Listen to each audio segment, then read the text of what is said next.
दोस्तों एक बार फिर से आप लोग का स्वागत है मास्टरमाइंड ऑफ जीके में। जैसा कि सभी को पता है फ्रेंड्स कि जीविका के द्वारा आपको ये 5 पोस्टों का, ठीक है फ्रेंड्स, सभी का जो ज्वाइनिंग शेड्यूल डेट जारी कर दिया गया है।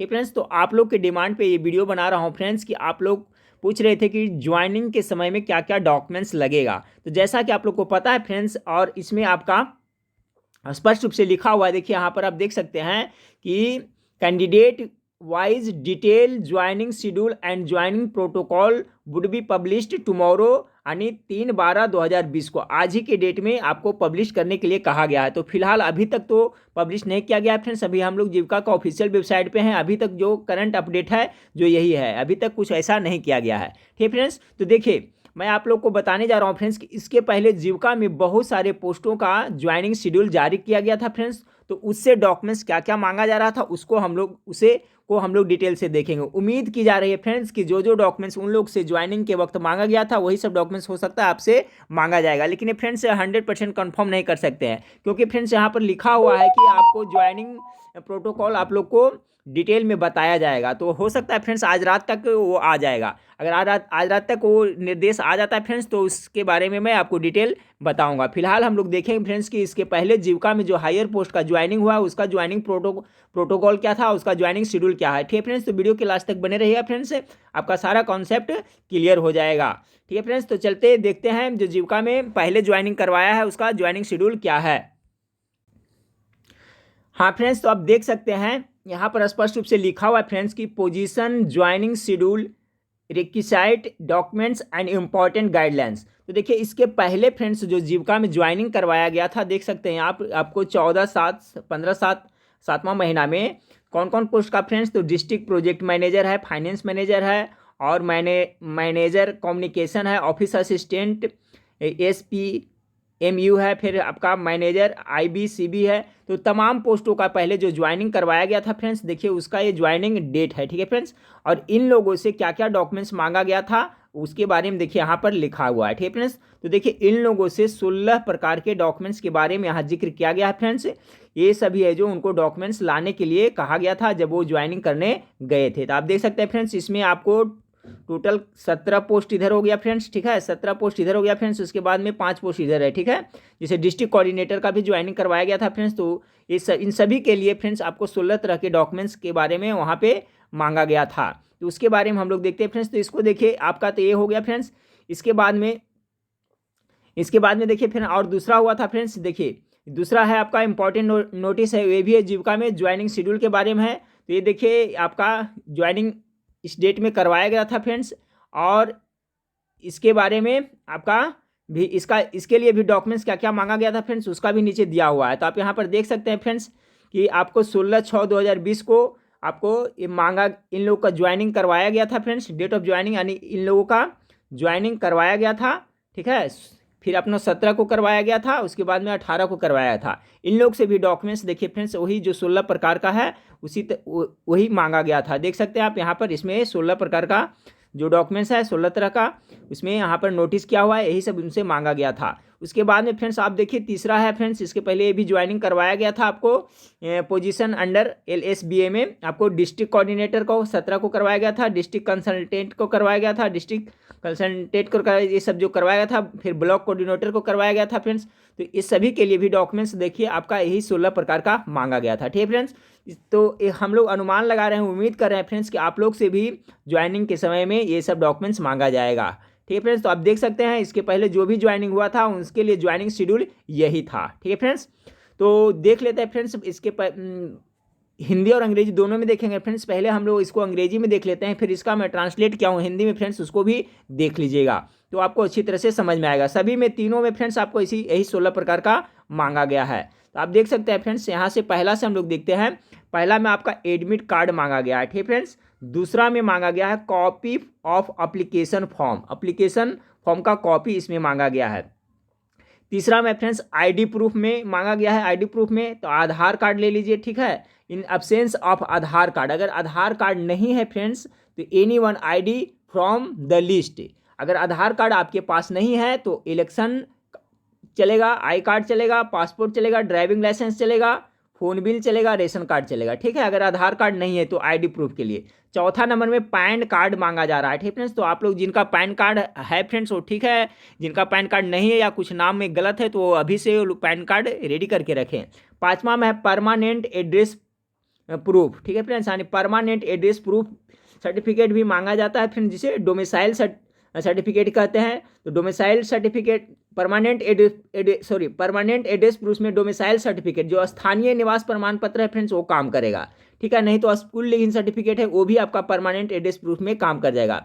समझ रहे हैं फ्रेंड्स। 5 नंबर पॉइंट में क्या है कि परमानेंट एड्रेस प्रूफ मांगा जा रहा है। तो डोमिसाइल सर्टिफिकेट जो आपको स्थानीय आपको जो आवासीय होता है फ्रेंड्स, आवासीय प्रमाण पत्र, उसी को डोमिसाइल सर्टिफिकेट कहते हैं। तो वो ले लीजिएगा, वो नहीं रहेगा तो स्कूल लिविंग सर्टिफिकेट भी चलेगा। छठा में friends temporary address proof, same list as mention in para 3। तो टेम्पोररी एड्रेस प्रूफ के लिए पारा 3 में देखिए फ्रेंड्स आधार कार्ड है, आधार कार्ड नहीं रहेगा तो इलेक्शन कार्ड, ये सब कुछ भी रहेगा तो आपका हो जाएगा। तो 6 नंबर आपका कॉलम तक क्लियर हो गया फ्रेंड्स, क्या क्या डॉक्यूमेंट्स इसमें मांगा जा रहा था। 7वां नंबर कॉलम में है फोटोज। फोटो फ्रेंड्स आप 2 मांगा जा रहा है, लेकिन आप 2-4 रख लीजिएगा। 8वां नंबर कॉलम में है फ्रेंड्स की caste category certificate only for SC ST BC EBC EWS, ठीक है, दिव्यांग FF, ठीक है, applicable only to Bihar state. यानी कि सभी आरक्षण किनको मिल रहा है फ्रेंड्स, जो बिहार स्टेट का है और ये सब कास्ट से बिलोंग करते हैं, तो उसके बारे में कहा जा रहा है। तो उनको कर रहा है category candidates in case of BC EBC candidates BC EBC caste certificate containing the non creamy layer clause should be valid as on the date of joining issued within 1 year period to the date of joining, ठीक है friends. कह रहा है कि कम से कम 1 साल के इधर बना होना चाहिए फ्रेंड्स। उसके बाद में BC EBC caste name mention in certificate should be tally letter with government list. देखिए फ्रेंड्स आपका जो नाम है और जो कास्ट सर्टिफिकेट है उस पर जो नाम है उसमें मिस्टेक नहीं होना चाहिए, उसमें टैली होना चाहिए हूबहू। फिर है notification caste certificate as applied in applicable must be issued from the level of SDO और एबव। और जो आपका फ्रेंड्स जो OBC सर्टिफिकेट होगा वो ब्लॉक से रहेगा तो काम नहीं चलेगा, कम से कम होना चाहिए तो सब डिविजनल ऑफिसर ने डिस्ट्रिक्ट से बना होना चाहिए, DM आपको सब डिविजनल ऑफिसर से कम होना चाहिए। तो ये आपका कास्ट सर्टिफिकेट के बारे में बताया गया है। चलिए अगला है फ्रेंड्स 9 नंबर पॉइंट है आपका कि डोमिसाइल सर्टिफिकेट, यानी कि जो स्थानीय प्रमाण पत्र है, आवासीय प्रमाण पत्र, नॉट रिक्वायर्ड इफ अप्लाइड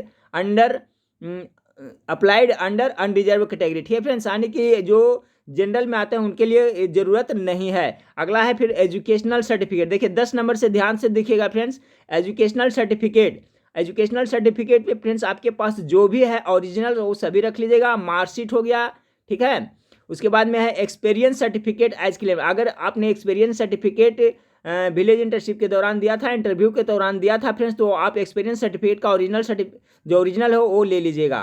फिर है friends accepted resignation letter, relieving letter from previous employer. देखिए इसमें बहुत सारे स्टूडेंट को कन्फ्यूजन होता है, ठीक है फ्रेंड्स। देखिए क्या कर रहा है कि अगर इसके पहले आप जीविका में जॉब कर रहे थे, ठीक है, जीविका में मान लिया कि आप CC में जॉब कर रहे थे और AC में गए हैं, तो आप वहाँ जो रिजाइन दीजिएगा फ्रेंड्स वो मांगा जा रहा है। अगर जीविका में ना जॉब कर करके कहीं दूसरे प्राइवेट सेक्टर में कर रहे हैं, कोई NGO में कर रहे हैं, कहीं पे कर रहे हैं फ्रेंड्स, और आपने शो किया है कि हाँ हम जॉब कर रहे हैं इंटरव्यू में, तो आप वहाँ से जो रिजाइन करिएगा तो उसका रिजाइनिंग लेटर आपको चाहिए। अगर कोई कैंडिडेट फ्रेशर है, कहीं जॉब नहीं कर रहे हैं, तो उनके लिए 12 नंबर 13 नंबर 14 नंबर कॉलम की कोई ज़रूरत नहीं है। ये उनके लिए है जो जीविका में जॉब कर रहे हैं या तो कहीं और जॉब कर रहे हैं और इंटरव्यू के दौरान या तो विलेज इंटर्नशिप के दौरान वो शो किए हैं कि हाँ हम कहीं पे जॉब कर रहे हैं, तब उनको ये तीनों कॉलम की ज़रूरत पड़ेगी फ्रेंड्स। अगर जो कहीं जॉब कर रहे हैं और इंटरव्यू में शो नहीं किए हैं कि हम कहीं जॉब नहीं कर रहे हैं फ्रेंड्स, तो फिर इसकी आवश्यकता नहीं है। लेकिन आप बताए हैं इंटरव्यू में कि हाँ इसके हम कहीं पे जॉब कर रहे हैं, तो कह रहा है वहाँ आप रिजाइन किए हैं, वो लेटर आपको चाहिए। फिर क्या चाहिए, 3 महीना का सैलरी स्लिप चाहिए। आप जहाँ जॉब कर रहे थे वहाँ 3 महीना का सैलरी स्लिप चाहिए। फिर बैंक का statement last 3 month showing salary credit, और जो बैंक में आपका पैसा सैलरी मिलता था उसका स्टेटमेंट कर रहा है। तो एक कब इस तीनों की जरूरत पड़ेगी फ्रेंड्स, अगर आप कहीं जॉब कर रहे हैं अभी और इस जीविका उसको छोड़ करके जीविका में ज्वाइन करना चाहते हैं, तब इसकी आवश्यकता है। अगर कोई स्टूडेंट फ्रेशर हैं, कहीं जॉब नहीं कर रहे हैं फ्रेंड्स, तो उनको फिर कोई ज़रूरत नहीं है ये सब ले जाने की। ठीक है फ्रेंड्स, मेरे ख्याल से इसका कॉन्सेप्ट आप लोग का क्लियर हो गया होगा कि इसमें बार बार आप लोग कमेंट करके पूछ रहे थे कि सैलरी स्लिप कहाँ से लाए। तो भाई अगर जो आप कहीं जॉब कर रहे हैं और वहाँ पर शो किए हैं तो अभी आपको ले जाना है। अगर कहीं जॉब छोटा मोटा कर रहे हैं और वहाँ बताए नहीं कि हाँ हम जॉब नहीं कर रहे हैं तो फिर इसकी ज़रूरत नहीं है। लेकिन वहाँ शो कर दिए हैं कि हाँ हम जॉब कर रहे हैं, उसको छोड़ करके इसमें आ रहे हैं जीविका में, तो आपको फिर रिजिग्नेशन लेटर, रिजाइनिंग लेटर और सैलरी स्लिप और बैंक स्टेटमेंट तीनों ले जाना पड़ेगा। मेरे ख्याल से इसका कॉन्सेप्ट क्लियर हो गया फ्रेंड्स। 15 नंबर में आपका है कि medical certificate from registered medical practitioner, ठीक है, एलोपैथ एमबीबीएस। ध्यान रखिए फ्रेंड्स, होम्योपैथ से कोई नहीं बनवा लीजिएगा। तो आप देखिए इसके लिए क्या करिएगा फ्रेंड्स, आप लोग जो डिस्ट्रिक्ट है, आपको अपना जो जिला है वहाँ पे जो सरकारी हॉस्पिटल होता है फ्रेंड्स, वहाँ से आप मेडिकल सर्टिफिकेट बना लीजिएगा। ठीक है, एमबीबीएस कम से कम होना चाहिए, वहाँ से आराम से आपको बन जाएगा। फिर 16 नंबर कॉलम में a self declaration in writing that you will not demand और गिव डॉरी। और देखिए आपको शपथ पत्र ले जाना होगा फ्रेंड्स कि आप दहेज प्रथा के खिलाफ है। ठीक है, दहेज ना तो लेते हैं ना देते हैं। तो इसके लिए फ्रेंड्स आप कोर्ट में जाइएगा, कोई भी वकील को पकड़िएगा, 100 रुपया लेगा आपको, 100-150 रुपया लेगा, और उनको कहिएगा कि हमको एक दहेज प्रथा के खिलाफ शपथ पत्र बनवाना है जो दहेज प्रथा से रिलेटेड है, तो आपको वो बना करके दे देगा, वो आपको वैलिड हो जाएगा। ठीक है फ्रेंड्स, इसके लिए कहीं आपको जाने की जरूरत नहीं, आप कोर्ट में जाइएगा, वहाँ से एफिडेविट करके बनवा देगा। तो देखिए फ्रेंड्स, ये सब जो 16 तरह के डॉक्यूमेंट्स मांगा गया था फ्रेंड्स, देख सकते हैं आप, डिस्ट्रिक्ट कोऑर्डिनेटर, ब्लॉक कोऑर्डिनेटर, ये सब को मांगा गया था। लेकिन फ्रेंड्स अभी जो रिजल्ट आप लोग का आया है, 5 पोस्टों का आया है, तो उसका जो ज्वाइनिंग शेड्यूल है वो कहा है कि आज शाम तक जारी करेगा। तो हो सकता है फ्रेंड्स उसमें कुछ बदलाव करे, या उसमें क्या डॉक्यूमेंट्स मांगा जाए इसके बारे में कोई कह नहीं सकता। ठीक है फ्रेंड्स, हमें भी नहीं पता, आपको भी पता नहीं है। लेकिन फ्रेंड्स अगर कुछ नोटिफिकेशन आता है और उसमें क्या दिशा निर्देश दिया जाता है फ्रेंड्स, तो उसके अनुसार से आप फिर अपना डॉक्यूमेंट्स ले जाएगा। लेकिन फिलहाल फ्रेंड्स देखिए, आप लोग के डिमांड पे वीडियो बनाए हैं, और पहले जो ज्वाइनिंग हुआ था फ्रेंड्स, तो पहले जो भी ज्वाइनिंग हुआ है सब में देखिए फ्रेंड्स यही 16 तरह का डॉक्यूमेंट्स मांगा गया था। ठीक फ्रेंड्स, तो मेरे ख्याल से आप लोग का कॉन्सेप्ट क्लियर हो गया। इसका हिंदी देखिए ट्रांसलेट किया है फ्रेंड्स, वो भी आप देख ले, तो इसी का हिंदी वहाँ पर ट्रांसफर किया हुआ है। वीडियो का स्किप ना कीजिएगा, देख लीजिए उसको भी। हाँ फ्रेंड्स, आप देख सकते हैं जो अभी हम लोग ने अंग्रेजी में पढ़ा था उसी का हिंदी रूपांतरण है फ्रेंड्स। तो देख सकते हैं, पहला में देखिए एडमिट कार्ड लिखा हुआ है फ्रेंड्स, दूसरा में आवेदन की प्रति, जो एडमिट कार्ड एप्लीकेशन फॉर्म था उसका प्रति कहा जा रहा है फ्रेंड्स, वही चीज़ है हिंदी में है। पहला में एडमिट कार्ड है, दूसरा में आवेदन की प्रति है, तीसरा में देखिए आईडी प्रूफ है, आधार कार्ड। आधार कार्ड की अनुपस्थिति में सूची से कोई एक आईडी, जैसे चुनाव card, passport, driving licence, phone bill, ration card. तीसरा में पैन कार्ड है, चौथा में पैन कार्ड है।